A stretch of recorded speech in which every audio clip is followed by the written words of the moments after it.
Hello मेरे प्यारे दोस्तों। यह कहानी कैसी तेरी मोहब्बत पार्ट 31 है। उम्मीद करती हूँ कि आपको मेरी कहानी पसंद आ रही होगी। चलिए हम इस कहानी में आगे बढ़ते हैं।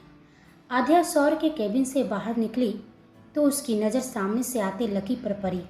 उसके हाथ में फर्स्ट एड बॉक्स था और वह घबराया हुआ तेज कदमों से एक ही दिशा में बढ़ रहा था। आध्या को कुछ अजीब लगा। वह परेशानी में पूछे, लकी रुकिए, क्या हुआ? ये फर्स्ट एड बॉक्स क्यों? किसी को चोट लगी है क्या? लकी के चेहरे पर साफ घबराहट झलक रही थी। वह कुछ पल रुका, फिर हड़बड़ाते हुए बोला तेज आवाज़ में, मैम, बॉस को चोट लग गई है। उनके हाथ से काफ़ी खून निकल रहा है। ये सुनते ही आध्या के चेहरे का रंग उड़ गया। उसके पैर जैसे थम से गए। वो सांस रुकती हुई आवाज़ में पूछी, क्या मिस्टर हस्बैंड को? उन्हें चोट कैसे लगी? लकी कुछ जवाब दे पाता उससे पहले ही आध्या जैसे होश में आई और बिना कुछ सुने तेजी से अभय के फ्लोर की ओर भागने लगी। दरअसल अभय ने गुस्से में आकर अपना हथेली दीवार पर दे मारी थी। वो अपना गुस्सा कंट्रोल नहीं कर पा रहा था। जैसे ही आध्या ने अभय के केबिन का दरवाज़ा खोला, उसके कदम वहीं के वहीं थम गए। उसकी आंखें सीधी जाकर उस दृश्य पर रुकी। अभय की हथेली से खून बह रहा था और मेघना उसके पास बैठी उसकी पट्टी बांध रही थी। जिस चेहरे पर कुछ देर पहले चिंता थी, दर्द थी, अब वहाँ सिर्फ गुस्सा और जलन की परत चढ़ चुकी थी। अभय ने जैसे ही आध्या को दरवाजे पर खड़े देखा, उसकी आंखें कसकर बंद हो गई, जैसे मन ही मन कह रहा हो, बिल्कुल गलत टाइम पर आई हो लिटिल परी। उसके चेहरे पर एक पल को अफसोस की हल्की परछाई उभरी। मेघना ने भी आध्या को देखा और उसकी मुस्कान सातिर हो गई। वो और भी नज़दीक जाकर अभय की पट्टी बांधने लगी और बोली प्यार भरे स्वर में, अभी तुम्हें खुद का बिल्कुल ख्याल नहीं है। देखो, अगर मैं समय पर ना आती तो तुम्हारा खून यूं ही बहता रहता। अभय की निगाहें अभी आध्या पर टिकी थी। उसके अंदर कुछ टूट रहा था और कुछ जुड़ने की कोशिश भी कर रहा था। आध्या ने अपनी मुट्ठी जोर से भींच ली। उसकी आंखें अब नम नहीं थी, जल रही थी। वह तेजी से आगे बढ़ी और मेघना के पास जाकर उसके कंधे पर हाथ रखा, फिर उसकी बाह को कसकर पकड़ा और उसे खड़ा कर दिया। आध्या करे स्वर में आंखों में आग लिए बोली, यहाँ से जाओ अभी। मेघना थोड़ी चौंकी, लेकिन फिर भी अकड़ के बोली, मैं क्यों जाऊँ? तुम्हें कोई हक नहीं। आध्या गूंजते स्वर में बोली, हक है, क्योंकि मैं उनकी पत्नी हूँ और अपने पति का देखभाल करने का हक सिर्फ मेरा है। जब मैं मौजूद हूँ यहाँ तो तुम्हें ज़रूरत नहीं है उनके करीब रहने की। कमरे में कुछ पल के लिए सन्नाटा छा गया। मेघना ने एक जहरीली नज़र डाली और अपने होठ काटते हुए पीछे हट गई। उसके कदम भारी थे, लेकिन हार माननी पड़ी। अभय अब भी चुप था, लेकिन उसकी आंखों में एक अनकही चमक थी। वह मन ही मन मुस्कुराया, शाबाश लिटिल परी, यही तो चाहता था। तुम अपने प्यार के लिए लड़ो, अपने हक के लिए आवाज़ उठाओ। लेकिन उस मुस्कान को अगले ही पल उसने छुपा लिया। अब आध्या ने खुद अभय की हथेली को अपने हाथ में लिया। खून अब बहुत कम था, लेकिन उसका गुस्सा अब भी बह रहा था। वह बिना कुछ बोले पट्टी बांधने लगी। ध्यान पूरा अभय के जख्म पर था, लेकिन दिल में एक और घाव था जो मेघना की मौजूदगी ने ताज़ा कर दिया था। आध्या ने अभय की हथेली पर आखिरी पट्टी बांधी, लेकिन उसके होठ अब भी सिले हुए थे। उसने बिना कुछ कहे उठने की कोशिश की कि तभी अभय ने उसकी कलाई थाम ली। वो धीमे लेकिन भारी स्वर में पूछा, नाराज हो? आध्या ने कोई जवाब नहीं दिया। उसकी आंखें झुकी रही। उसकी पलकों पर ठहरते आंसू बहुत कुछ कह रहे थे, पर आवाज़ नहीं बन पा रहे थे। अभय थोड़ा और तेज, लेकिन अब चिढ़ते हुए पूछा, मैं कुछ पूछ रहा हूँ लिटिल परी, जवाब दो। तुम्हें पता है मुझे अपनी बात दोहराना बिल्कुल पसंद नहीं। उसका स्वर सख्त होने लगा था और उसके हाथ की पकड़ कलाई पर कसती चली गई। आध्या ने दर्द महसूस किया, लेकिन फिर भी कुछ नहीं बोली। बस उसकी आंखों से आंसू बहते रहे। अब अभय का गुस्सा जैसे काबू से बाहर होने लगा था। वह दांत पीसते हुए और शब्दों को तोड़ते हुए बोला, फाइन, जब तुम्हें मेरे सवाल का जवाब देना जरूरी नहीं लगता तो फिर मेरी परवाह करने का नाटक मत करो। अचानक उसने उसे खींचकर अपने करीब कर लिया। अब आध्या उसके सीने से लग चुकी थी। उसका सिर झुका था और आंखें अब भी नीचे ही थी। अभय चीखने के करीब और गुस्से से कांपते हुए बोला, मेरी आंखों में देखो लिटिल परी, मैं तुमसे कुछ पूछ रहा हूँ। लेकिन आध्या अब जैसे ठान चुकी थी, वह आज खामोशी से जवाब देगी, शब्दों से नहीं। अब अभय का पागलपन हद पार कर गया। उसने उसका जबड़ा कसकर पकड़ लिया। उसकी पकड़ से आध्या की आंखें भीग आई। दर्द गालों में उतर गया। आध्या की आंखों में पानी भर आया, लेकिन फिर भी वो चुप रही। फिर एक पल, बस एक पल के लिए उसने अपनी भीगी आंखें उठाकर अभय की आंखों में देखा। दोनों की आंखें टकराई। एक तरफ लाल गुस्से से जलती आंखें, तो दूसरी तरफ गीले दर्द में डूबी आंखें। इस टकराव ने जैसे समय को थाम लिया और उसी पल अभय को एहसास हुआ, उसने फिर उसे दर्द दिया है, फिर उसे तोड़ दिया है। वह तुरंत पीछे हट गया। वह कांपते स्वर में खुद से बोला, आई एम सॉरी, लेकिन अब बहुत देर हो चुकी थी। आध्या ने कुछ नहीं कहा, बस एक लंबी सांस ली और चुपचाप केबिन का दरवाज़ा खोल और बिना पीछे देखे बाहर निकल गई। वह जुहू मेंशन पहुंचती है। अंदर जाने से पहले वो अपने उदास चेहरे को नॉर्मल करने की कोशिश करती है। वह नहीं चाहती थी कि दादी और मिली उसके चेहरे की उदासी देख परेशान हो जाए, इसलिए वह मुस्कान लाकर मेंशन के अंदर जाती है। दादी और मिली उसे देखकर खुश हो जाते हैं। वो भी मुस्कुरा देती है, लेकिन उसके चेहरे से कहीं ना कहीं दर्द और थकान झलक रही थी। इतने दिनों बाद वो इस घर में आई थी। आते ही उसकी सारी यादें फिर से ताज़ा हो जाती है। वह रात याद आ रही थी जब वो पहली बार दुल्हन बनकर इसी घर में आई थी। अभय के साथ बिताया हर वह पल जो कभी उसे दर्द देता था तो कभी सुकून। यह सोचते हुए उसकी आंखें नम हो जाती है, लेकिन वह खुद को संभाल लेती है। तभी मिली की प्यारी आवाज़ आती है, दी आप आते ही कहाँ खो गई। दोनों बहनें एक दूसरे को देखकर अपने जज्बात रोक नहीं पाई। जैसे ही आध्या ने मिली को गले लगाया, दोनों की आंखें नम हो गई। मिली की आवाज़ भर आई थी। वह बोली, दी मुझे आपको बहुत कुछ बताना है, आपसे कितनी सारी बातें करनी है। उसकी आवाज़ में उत्साह था। आध्या उसके सिर पर हाथ फेरते हुए बोली, और मुझे तुमसे सब कुछ सुनना है मिली, पर धीरे धीरे। दादी पास खड़ी मुस्कुरा रही थी, लेकिन मिली की बातें देखकर प्यार से डांटते हुए बोली, बस कर, आते ही इसे परेशान करने लगी, पहले इसे चैन से बैठने तो दे। ये सुनकर मिली शर्मा गई। अरे दादी, मैं तो बस दीदी को मिस कर रही थी। आध्या ने थोड़ा गंभीर होकर पूछा, दादी आप दोनों कब से यहाँ हैं, और चाचा चाची कहाँ हैं? वे दोनों दिखाई नहीं दे रहे हैं। उसके स्वर में हल्की सी चिंता झलक रही थी। दादी ने जवाब दिया, बेटा वह दोनों इंदौर गए हैं मोहित को देखने। जमाई जी ने हमें यहीं रहने को कहा था। आध्या कुछ और पूछती उससे पहले ही मिली ने धीरे से दादी की बात काट दी। दादी आगे की बात मैं बताऊंगी। दादी ने मिली की तरफ देखा और धीरे से बोली, ठीक है तू ही बता। आध्या की आंखें मिली के चेहरे पर टिकी थी। उसने धीरे से पूछा, ऐसी भी क्या बात है जो तुझसे सब्र नहीं हो रहा मिली? दूसरी ओर अभय मीटिंग रूम में बैठा था। थोड़ी देर पहले जो मीटिंग आध्या के अचानक आने से अधूरी रह गई थी, अब दोबारा शुरू हुई थी। मेघना जो मीटिंग की हिस्सा थी, आज के घटनाक्रम से बेहद खुश थी। उसके जहन में बार बार आध्या की बेबस आंखें, उसकी झुकी निगाहें और वह सॉरी कहता चेहरा घूम रहा था। और सबसे ज़्यादा उसे इस बात की खुशी थी कि अभय ने उसके सामने आध्या को झुकते देखा था। अभय ने मेरे लिए स्टैंड लिया। आध्या को माफ़ी मांगनी पड़ी। इस ख्याल से उसके भीतर एक उम्मीद फिर से जिंदा हो उठी थी। लेकिन अभय का चेहरा वो अब भी वैसा ही था, बिना भाव के, ठंडा और गंभीर। उसकी निगाहें मीटिंग के दौरान एक बार भी मेघना की तरफ नहीं गई थी, सिवाय उस एक बार के जब उसकी तिरछी नज़र मेघना के चेहरे को यूं पड़ रही थी जैसे कोई परतों के नीचे छिपे राज को जानता हो। मीटिंग खत्म हुई। अभय अपने केबिन की ओर बढ़ा। उसके साथ मेघना भी चली आई। जैसे ही दोनों अंदर पहुंचे, मेघना चहक कर बोली, अभी आखिरकार तुम्हें ड्रीम प्रोजेक्ट मिल ही गया।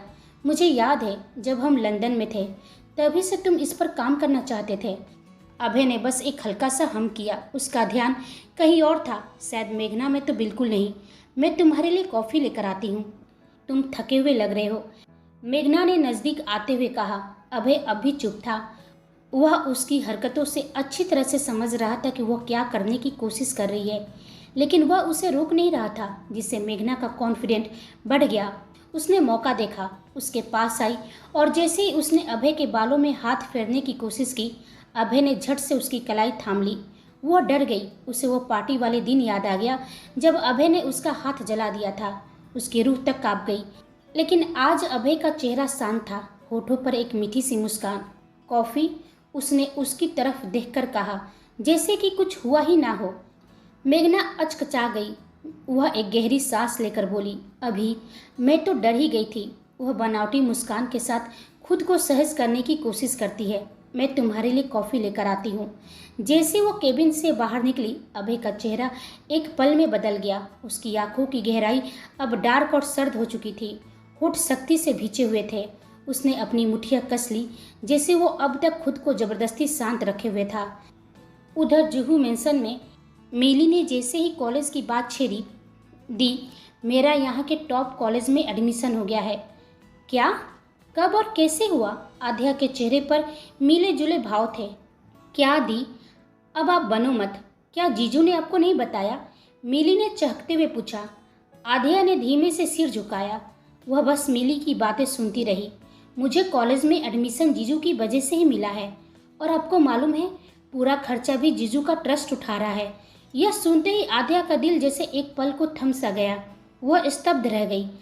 मिस्टर हस्बैंड ने यह सब किया और मुझे खबर तक नहीं? क्या कहती वो मिली से? इन दिनों वह तो अभय को ठीक से देख भी नहीं पाई थी। उसके अंदर कुछ चुभा, गहराई से, बहुत भीतर से। एक मुस्कान बहुत हल्की उसके चेहरे पर आई, पर वो खुशी की नहीं थी, एक खालीपन की मुस्कान थी। उसने सिर हिलाया। अच्छा किया तुम्हारे जीजू ने, बस इतना कह पाई।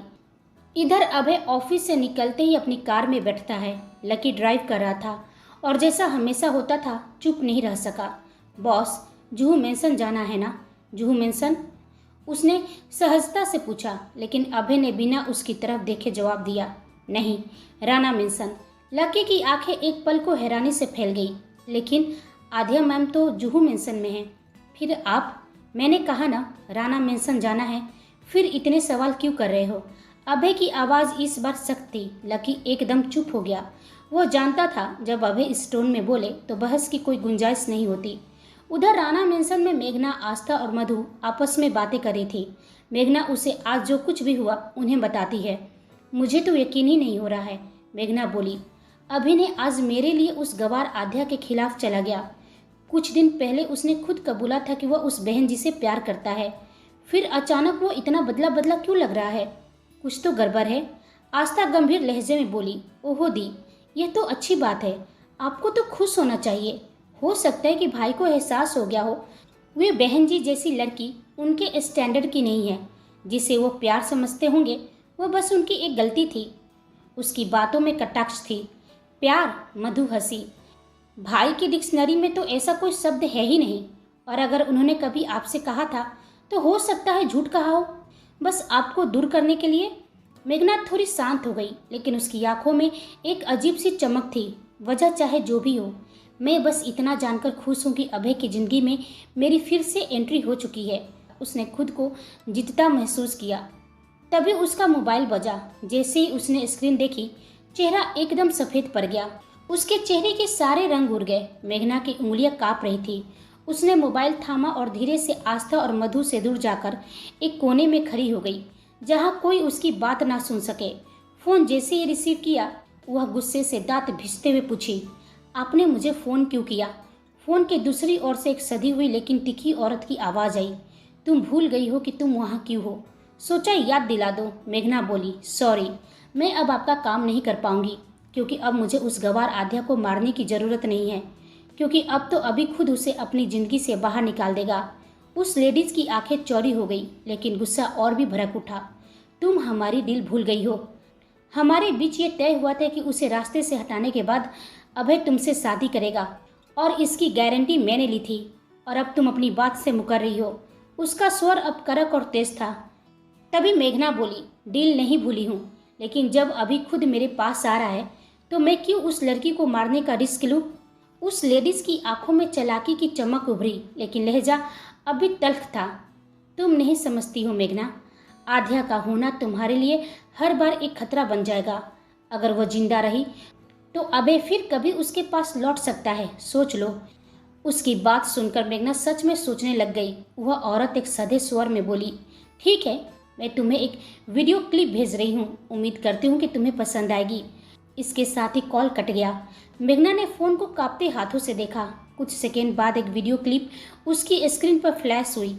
जैसे ही उसने प्ले किया, उसका चेहरा सफ़ेद पड़ गया। आंखें फटी की फटी रह गई। वो एक वीडियो थी जिसमें उस औरत और मेघना के बीच की डील रिकॉर्ड थी, अभय और आध्या को लेकर।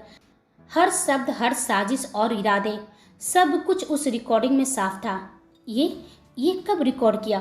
वह गुस्से से मोबाइल फेंकने ही वाली थी कि फिर खुद को संभाला और फौरन उस नंबर पर कॉल बैक किया। उधर से आवाज़ आई, मालूम था तुम्हें वीडियो पसंद आएगी। मेघना का चेहरा गुस्से से लाल हो गया। तुम मुझे ब्लैकमेल कर रही हो? तुमने हमारी प्राइवेट कन्वर्सेशन रिकॉर्ड की? मुझे ब्लैकमेल करने के लिए? उस औरत ने हंसते हुए कहा, करना पड़ता है जब सामने वाला डील कर रहा हो पर काम पूरा ना हो रहा हो। यह काम तुम खुद भी तो कर सकती थी। मेघना चिल्लाई, तुम्हारा दिमाग खराब है। वह लड़की अब राणा मेंशन की 4 दीवारों में है। वहाँ तक मेरी पहुँच नहीं है, इसलिए तुम्हें भेजा है, समझी? उस औरत की आवाज़ एकदम से सख्त हो गई थी। और अगली बार मुझे सिर्फ अच्छी खबर चाहिए। कॉल फिर से कट गया। मेघना ने दांत पीसते हुए मोबाइल जेब में डाला। अब ये करना ही होगा, नहीं तो ये औरत मुझे बर्बाद कर देगी। उसके चेहरे पर टेंशन की लकीरें साफ थी, लेकिन फिर उसकी निगाहें राणा मेंशन की ओर उठी। पर आज आध्या तो दिखी ही नहीं। अब रात के 11 बज चुके थे। हर ओर सन्नाटा था, लेकिन 2 दिलों में तूफान मचा हुआ था। एक तरफ आध्या जुहू मेंशन के अपने कमरे में बैठी थी, वही कमरा जहां उसने कभी नई दुल्हन बनकर कदम रखा था। वह दीवारें, वो पर्दे, वो तस्वीरें, हर चीज उसे उस एक इंसान की याद दिला रही थी।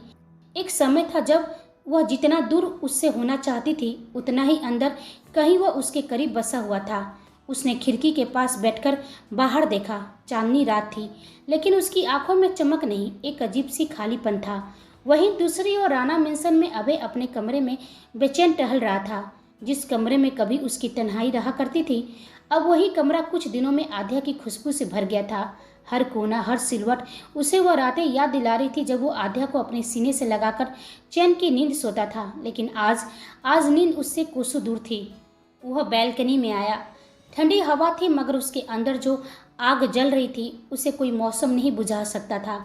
वह अपनी कुर्सी पर बैठ गया और जेब से सिगरेट निकालकर होठों से लगा ली। धीरे धीरे एक लंबा कस लिया, जिससे हर धुआं उसकी बेचैनी को बाहर निकालने की कोशिश कर रहा हो। उसकी आंखों के सामने आज का दृश्य घूम रहा था। आध्या का मासूम चेहरा, उसकी डबडबाई आंखें और फिर मेघना से सॉरी कहना, जिसे उसने बखूबी देखा और समझा। अब उसकी आंखें धीरे धीरे लाल होने लगी थी, गुस्से से, पीड़ा से और पछतावे से। एक एक कस उसके दिल के जख्मों पर जैसे मरहम की नहीं, आग का काम कर रहा था। उसकी फुली सांसें, भींचे हुए जबड़े और हाथ की थरथराहट यह बयान कर रहे थे कि उसका सीना अंदर से कितना उथल पुथल से भरा हुआ है। जुहू मेंशन की बालकनी में आध्या खामोशी से आसमान को देख रही थी। चांद उसकी आंखों में उतर आया था, शायद इसलिए क्योंकि उसकी आंखें भी अब भरने लगी थी। वो खुद से नहीं, चांद से बातें कर रही थी, जैसे वही उसका सच्चा हमराज हो। धीरे से फुसफुसाई, पहली बार मुझे एहसास हुआ था कि कोई मुझे पागलों की तरह प्यार कर सकता है। और मैं सोचने लगी थी कि उसका प्यार सिर्फ मेरा है। उसके होठ कांपे, लेकिन मैं गलत थी। उसकी नज़रें नीचे हो गई, दिल की धड़कन तेज हो चली। जब मेघना ने कहा था कि आप 1 हफ्ते तक उसके साथ थे, तब मैंने यकीन नहीं किया था। लेकिन आज जब आपने उसका साथ दिया, मुझे उससे सॉरी बुलवाया, तो सब कुछ साफ हो गया। मेरा सोचना, मेरा महसूस करना सब झूठ था। उसकी आंखों से एक बूंद गिरती है। क्यों किया आपने ऐसा? आप 1 हफ्ते तक मेघना के साथ थे। क्यों? मेरा दिल ये मानने को रेडी नहीं, लेकिन यह सच्चाई बदल नहीं सकती। मैं आपसे प्यार करने लगी थी मिस्टर हस्बैंड।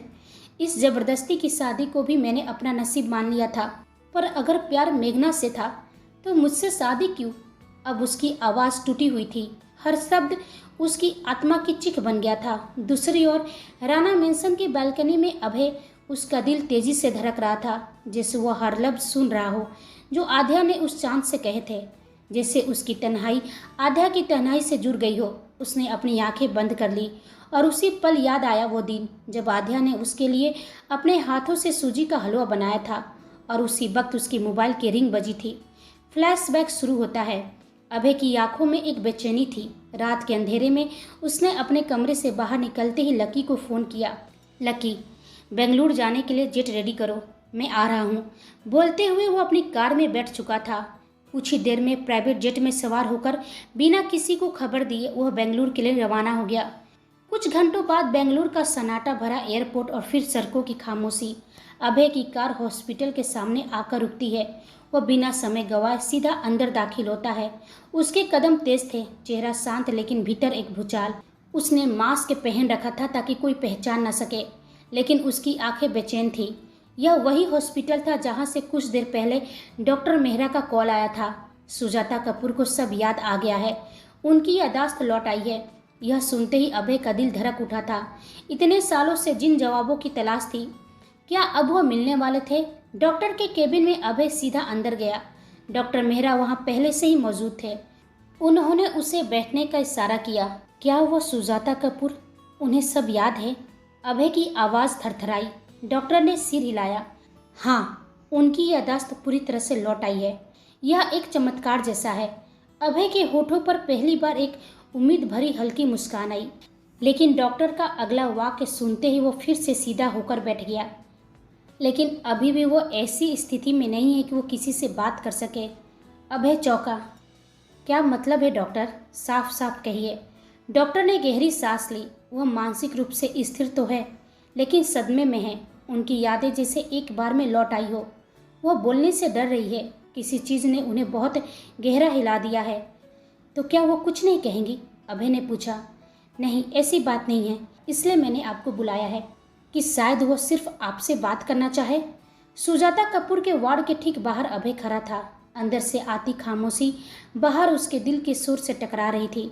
डॉक्टर मेहरा ने उसके कंधे पर हल्का सा हाथ रखा और बोले, अभय देखो, तुम उनकी मेंटल कंडीशन जानते हो। वो किस पर भरोसा करेंगी, किससे बात करना चाहेंगी, कुछ कहा नहीं जा सकता।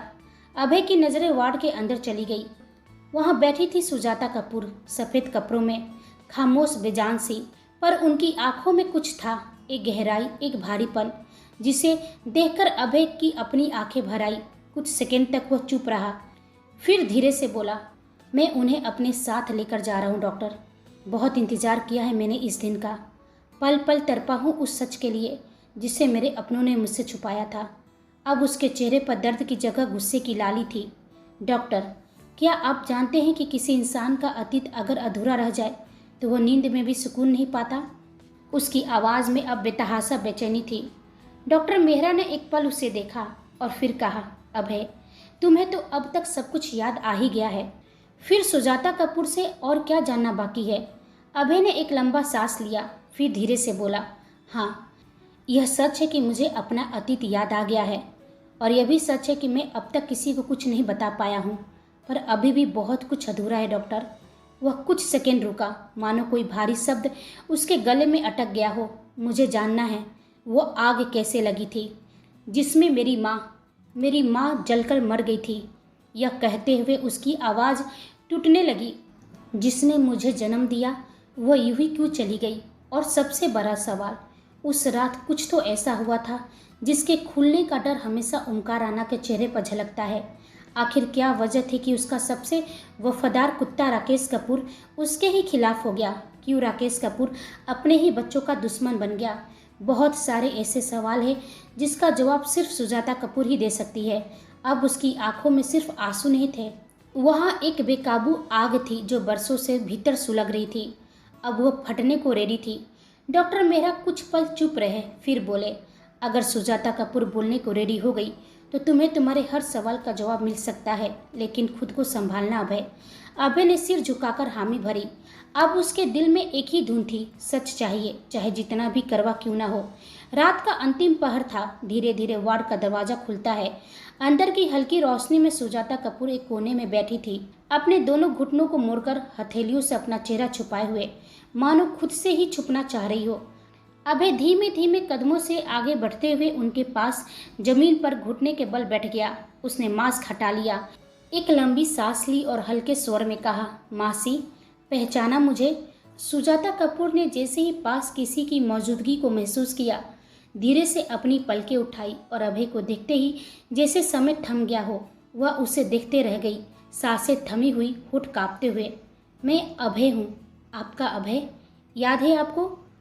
वह 8 साल का बच्चा जो अपनी मासूम सी आवाज़ में मासी कहता हुआ आपके पीछे दौड़ा करता था, मैं वही हूँ, आपके सबसे खास बहन जैसी दोस्त माधवी का बेटा।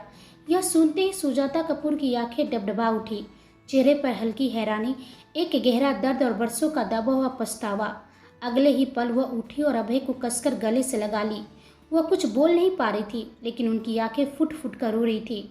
वो आंसू किसी कमजोरी के नहीं थे, वह सालों से सीने में दबे उस सच के थे जिसे उन्होंने दुनिया से छुपा रखा था, शायद खुद से भी। अभय चुप था, लेकिन उसकी आंखें भी भीग रही थी। उसका बचपन, उसकी माँ और वह अधूरा रिश्ता, सब उसकी आंखों के सामने तैर रहा था। कुछ देर तक अभय उनकी गोद में अपना सिर रखकर आंखें बंद किए था। उसे आज बहुत ही सुकून मिल रहा था। आज सुजाता कपूर में उसे अपनी माँ माधवी का एहसास हो रहा था। सुजाता कपूर भी उसके बालों पर अपना हाथ फेर रही थी। अभय अपने मन में कहा, अब समय आ गया है कि आप फिर से अपनों के बीच लौट आइए। आपकी गुड़िया, आपकी आध्या, आपकी बेटी और अंश, वह दोनों आपका इंतजार कर रहे हैं। जेट में वो बैठता है और जेट उड़ान भरता है।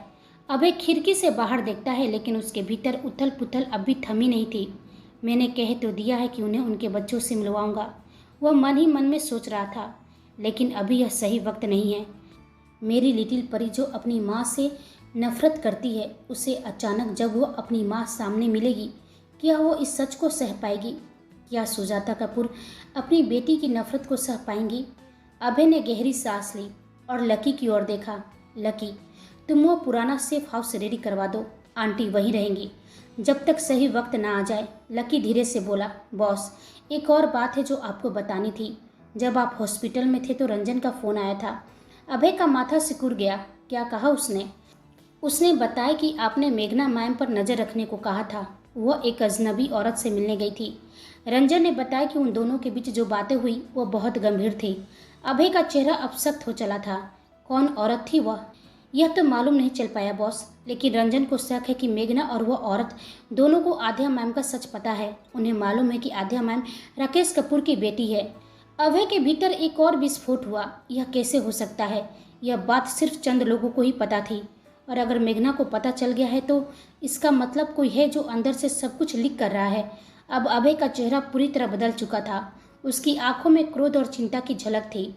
जो सामने है वही सबसे बड़ा छलावा हो सकता है। अभय अब सब कुछ समझ चुका था कि सिर्फ ओमकार राणा या राकेश कपूर ही नहीं, कोई ऐसा जो सालों से पर्दे के पीछे साजिशों का हिस्सा रहा है। शायद कोई बहुत अपना, इतना अपना कि उस पर शक करना नामुमकिन लगता है। क्या होगा कहानी में आगे? कौन था वह शख्स जो आध्या और राकेश कपूर का सच जानता था? सुजाता कपूर का लौटना अब इस कहानी को किस मोड़ पर ले जाएगी, यह हम सब जानेंगे अगले भाग में। तब तक आप हमारे चैनल के साथ बने रहिए। लाइक शेयर कमेंट और सब्सक्राइब करना बिल्कुल ना भूलें। आप सभी को मेरी कहानी सुनने के लिए धन्यवाद।